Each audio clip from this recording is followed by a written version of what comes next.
this may be a little bit of a yap session here, but I figured I'd do it because I post so many videos on this channel, and my video editing skills and video making skills are very primitive, and my setup's pretty primitive, so a lot of the stuff that I post ends up kind of getting lost in the channel, you know.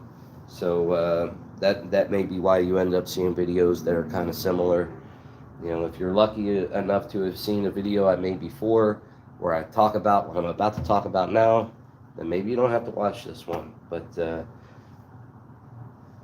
I like to talk about this because in my mind, it keeps the hobby relevant, and it also keeps people talking about the movie and the saws. So any chance I get to talk about it, I will. Even if we talk about the same thing over and over, I don't care. I love the Texas Chainsaw Massacre, and I want everybody to love it.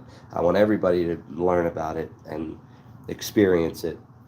So I noticed that lately there's been, the same debate is going on about the saw used in the film, the original 74 film. Some people say that it was this saw right here, Poulan 245A, early model farm yellow. And then other people say it was this saw here, a Poulan 306A. And then there's people all over the spectrum, guys. There's even people out there who say it was a 306A with 245 parts on it, like this one here. There's also people who have no idea that, and I'm kind of just learning this, there's actually a lot of people out there that have no idea that the saw used in the film was not a later model saw. Because if you just do a Google search, guys, that's not enough these days, because a Google search is going to give you, the first thing you see anymore if you Google anything is an AI overview. Okay, and I see people in Facebook groups and stuff that are trying to support their claims of what they think the saw is, and they screenshot an AI overview. And the most recent one I seen says it was a lime green Poulan 306A. That is so wrong, it's not even funny. Some people don't even know that these saws came in two colors, you know. So my advice to you is, if you don't already know and you don't already have an opinion, because of the way the movie was documented, okay, it was made very low budget. Nobody knew it was going to be a big hit, so people weren't really documenting anything or saving anything. Do your own research, and I mean, you got to do a lot of it and then come up with your own conclusion. My advice to you is that do your research and come up with your own conclusion. And I'm telling you, it is not impossible that the movie saw was a 306A converted into a 245. But I'm telling you with 100% certainty that it is incredibly unlikely. Like, if my life depended on it and I had to choose if I thought it was a 306 or a 245, I'm putting my money on that it was an all-stock original 245A, and I'm going to tell you why. Okay? First of all, the 306A and the 245A are incredibly similar. They are basically the same saw. Okay? They weigh the same. They have all the same parts. The only difference, if we're talking about mechanically, is the size of the cylinder bore and the length of the piston arm. There's no benefits whatsoever to converting a 306 into a 245A other than cosmetic reasons. Okay, or if You know, and I'm talking as far as the film crew is concerned. Okay, why would the farmer or the film crew do that? It just doesn't make sense. I'm going to explain to you why I think Gunnar got it wrong. Okay, first of all, Gunnar Hansen was an actor. All right, he wasn't a chainsaw guy. It's not like when they handed him the saw, it's not like he goes, well, what is this? You know, he doesn't confirm in his book whether or not the film crew converted it or the farmer converted it. It's all speculation. That's why I tell you to come up with your own conclusion. Okay, it's more likely that Gunnar Hansen, doing a lot of conventions and stuff like that, was signing a lot of saws, and he probably seen a lot of people bring up 245As in this color. This is off of a later model green 245A. He probably saw a lot of these and recognized, well, that's not the same color as the saw I used in the film. You guys can clearly see that on camera.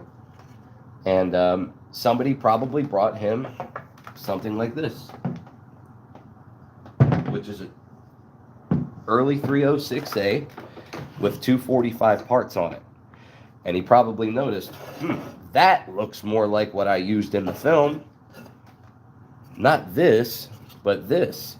So what he asked the fan, what is this? And the fan tells him, oh, well, this is an early, well, he probably didn't even say early. He probably just said, this is a 306A that I put 245 parts on. So Gunnar is like, oh, well, that must be what I used in the film. You know, you got to put yourself in his perspective, you know. Do you think Gunnar knew everything about 245s and 306As? Probably not, guys. I mean, come on. And there's literally no benefit to swapping the parts from the farmer's perspective or the film crew's perspective. And the only time you see people do that for like logical reasons outside of the film is very, very rarely, and I mean like super rarely, and I only know this for fact because I've personally purchased saws like this. And this is a big if. Years later, when these saws start to break down and they're busted up, if somebody has both models, if somebody has a 245 and a 306A, and you know their 306A takes a nasty spill and cracks or something, they may take the clutch cover from it and put it on there. You know, I have personally purchased 306As that had a 245A gas tank cover on top of it. But you can't fit this on a saw with this. They're not designed the same. It doesn't fit. So very, very rarely people would take the gas tank cover from a 245 and put it on a 306A just to get a little bit more gas. You know, other than that, if a part broke or something, they would put a part from a 245 onto it or vice versa. And that's only if they had both models. There was no aftermarket parts for saws that were still on the market. That's not how that works, guys. And, you know, as far as mechanically goes, there's no benefit to doing the full cosmetic change. And I'm going to show you the difference.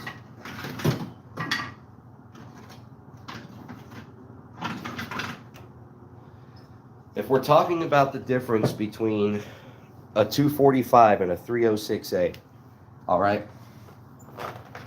This is why I say there was no benefit to do that from the film crew.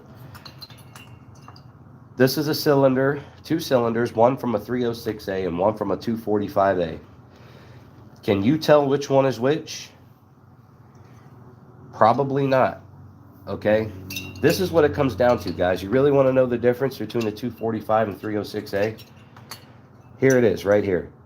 The size of the piston and cylinder bore. Okay? Obviously, the smaller piston is off a 306A, 59cc engine. 245A, 74cc engine. When I tell you that these weigh the same exact amount, just about, like it's down to a decimal of difference, guys. Running a 306A and a 245, you would never know the difference. They are just as loud as one another. They weigh the same. They weigh the same. It's down to a decimal of difference. Not enough of a difference for there to be any change in the weight or the feeling or the sound of the saw. Yes, technically, you would assume that the 74cc saw would be louder than the 59cc saw, but I'm here to tell you, a lot of it has to do with the way you tune a saw. Okay, I could tune this thing to rev super high, and it may rev really high, and you would never know the difference.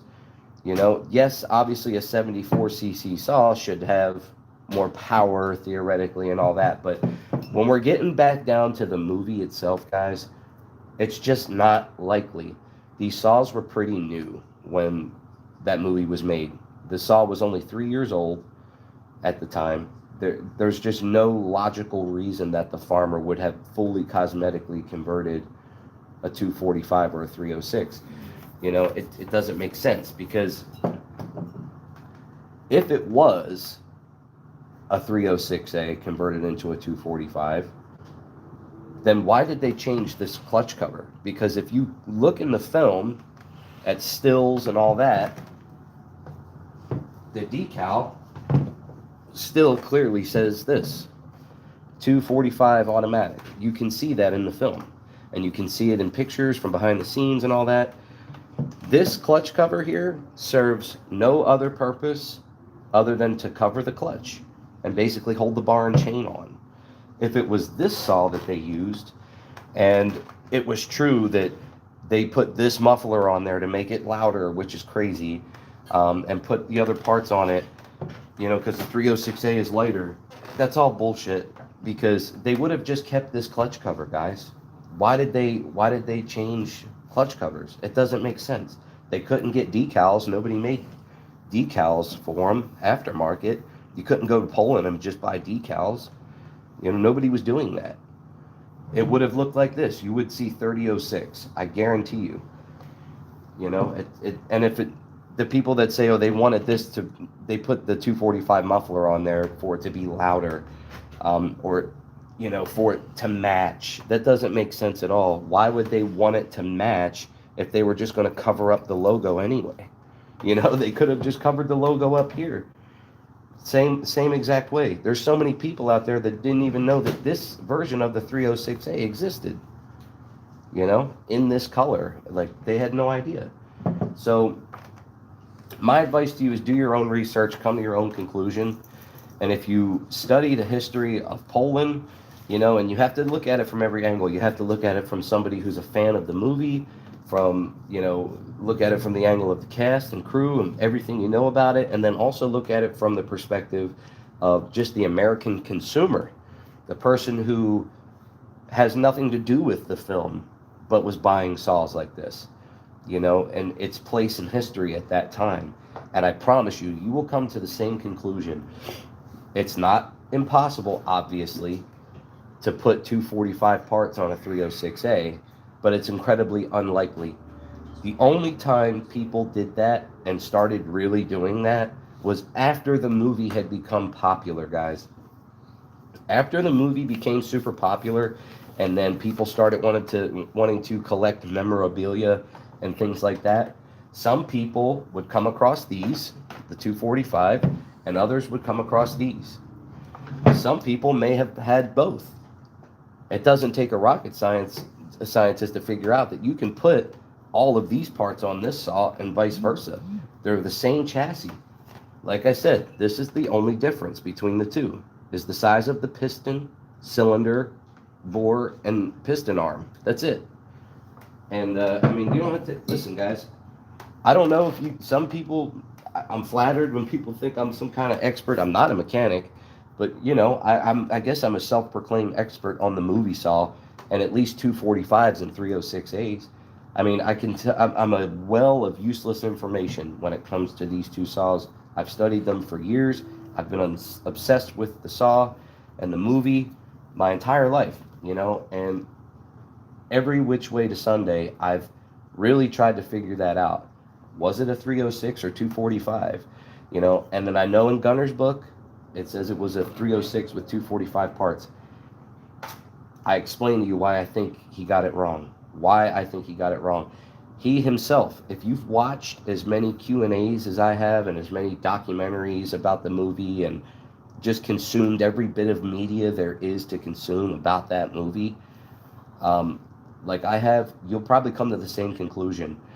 He himself admits in a lot of Q&As that he did the book because there's so many conflicting stories about the movie and its making and whatnot that he had to make the book. And in the book, if you own it and you read it, he even says, there may be stuff in this book that's wrong, and I want to thank so-and-so and so-and-so for helping me get the best book that I could. It's just incredibly unlikely, guys, that the movie Saw was this, made to look like this. I mean, in the statement itself that everybody likes to screenshot and send to me where he says it was a 306A, right before he says that, he also says they only had one saw. Why would it, I mean, if that was the case, how did he know? How did he know that it was a 306 converted into a 245? Who told him that? You know, because nobody on the film set says that they did any modifications to it. The only modifications that is you can find that has been documented and confirmed by people on the set is that they put a piece of gaffer's tape over the logo and that they eventually filed the teeth off of the chain. That is it. Literally no other conversions happened to that saw. You know, and then you hear in a commentary that Toby Hooper's like, yeah, we kept trying to take the clutch out. I mean, and that statement in itself shows you that they didn't know, they weren't mechanically inclined. That doesn't make any sense. You do not take a clutch out of one of these saws, you know, and anybody with minimal knowledge of a chainsaw and how it works, you know, you cannot run anything that spins on here without the clutch. You know, you take the clutch off. And if you did that, you couldn't put any kind of chain on here. You know, it's you know, Bodie from Empire Workshop, he did a really good video explaining, you know, why it's not likely that the saw in the movie was a 306A. I mean, and he doesn't have nearly as much knowledge of the movie as I do. And he got it right, you know, the basis of it at least. It's not just because Gunnar said it, guys, doesn't mean he's right.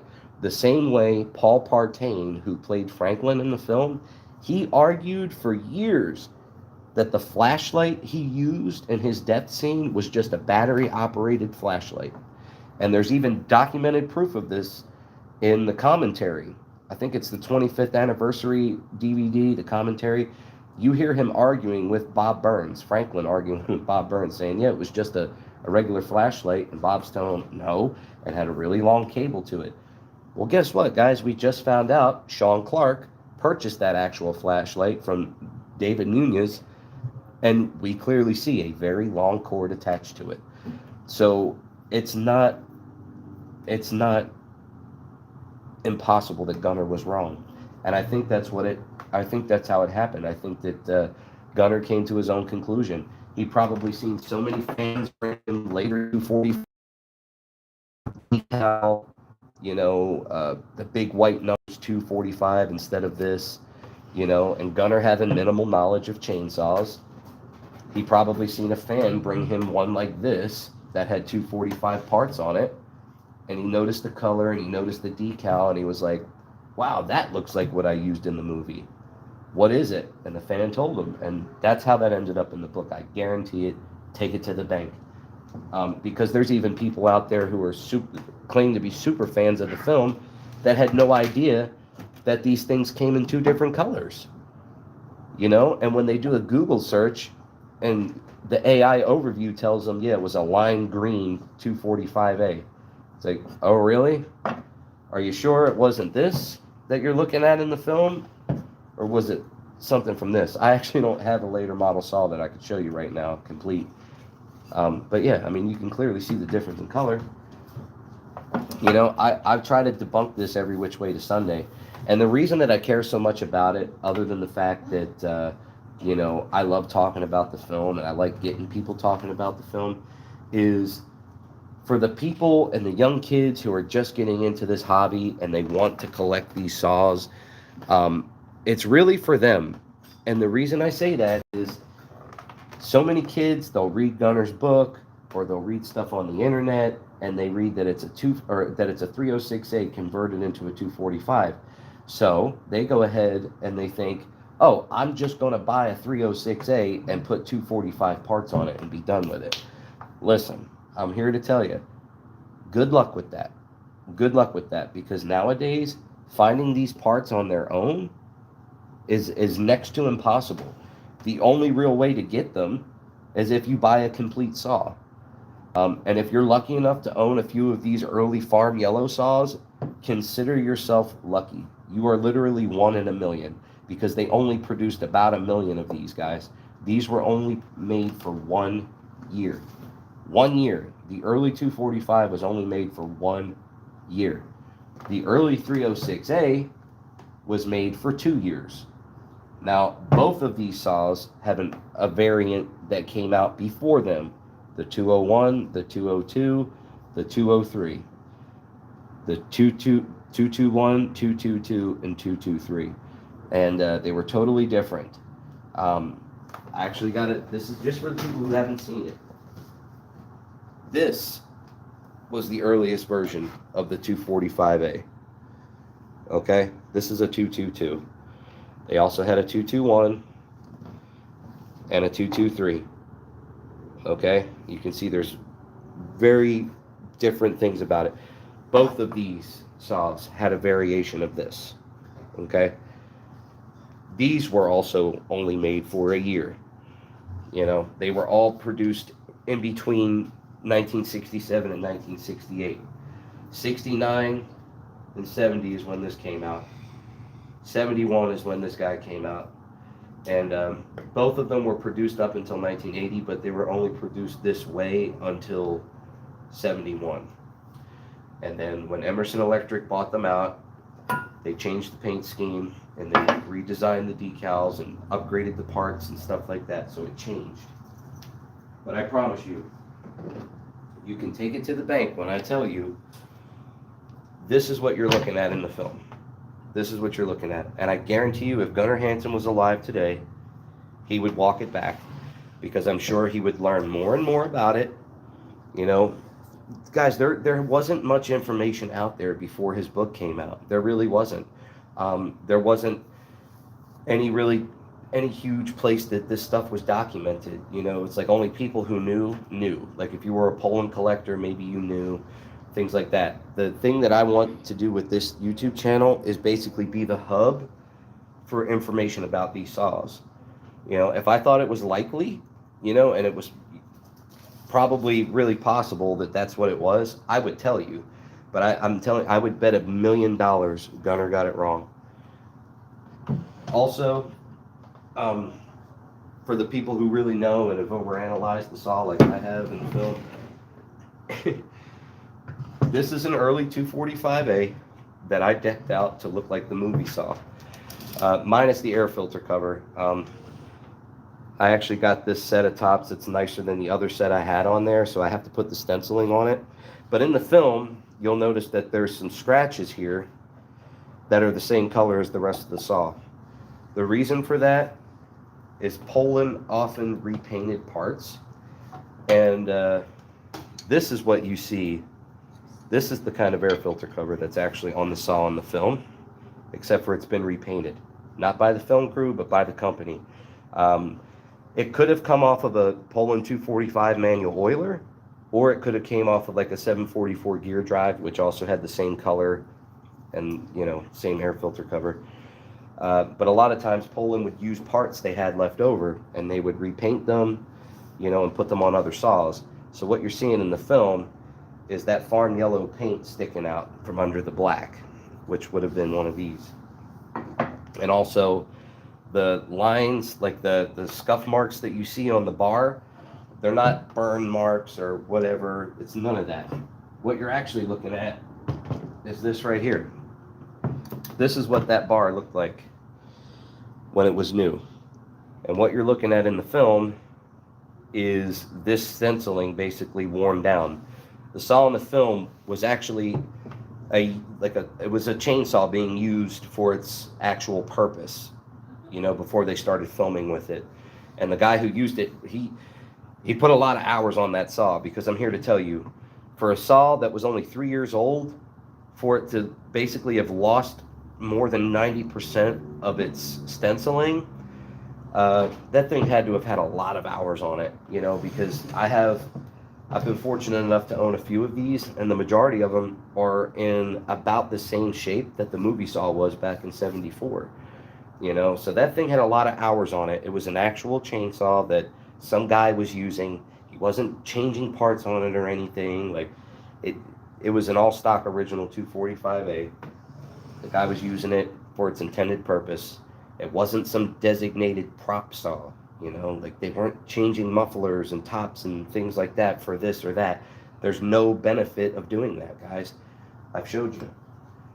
Here's the difference. There's no weight difference whatsoever. If I had you close your eyes and rev a 245 and rev a 306A, feel it and all that, and then told you to open your eyes after and tell me which one of them you held, which is which, you would never know. There's no difference. There's no difference.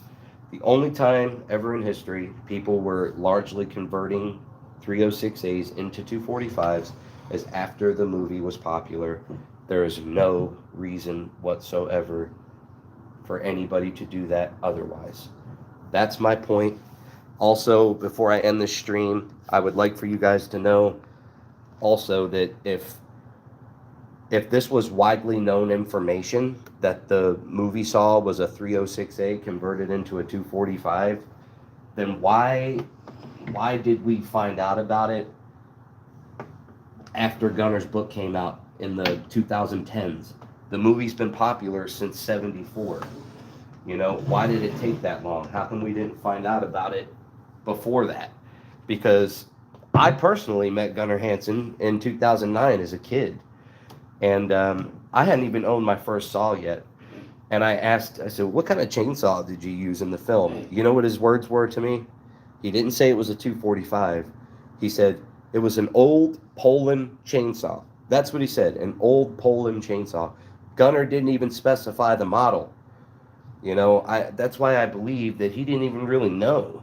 You know, or if he did say it in the past, I'm pretty sure he probably just looked at pictures and went, oh, well, maybe it was a 245, but he didn't care. You know, it wasn't like he was asking the prop department and the producers, like, what kind of saw is this? All they cared about was if it ran or not. You know, that's it. Like, if somebody would have handed them a Homelight Super XL 12 saw to use, that's what they would have used, guys. They didn't have extra parts for them. They didn't have none of that. They wanted a saw that just ran. No benefit whatsoever to swapping parts. None. None, none, none. Other than the one thing that I said, and that's a huge if. Huge if. Not to mention, if they would have taken the tops off of these saws, if anybody's ever done that before, you know that you also have to replace the tank gasket, or that thing would have been leaking gas everywhere. You mean to tell me that they had aftermarket tank gaskets laying around back in '73 when these saws were brand new?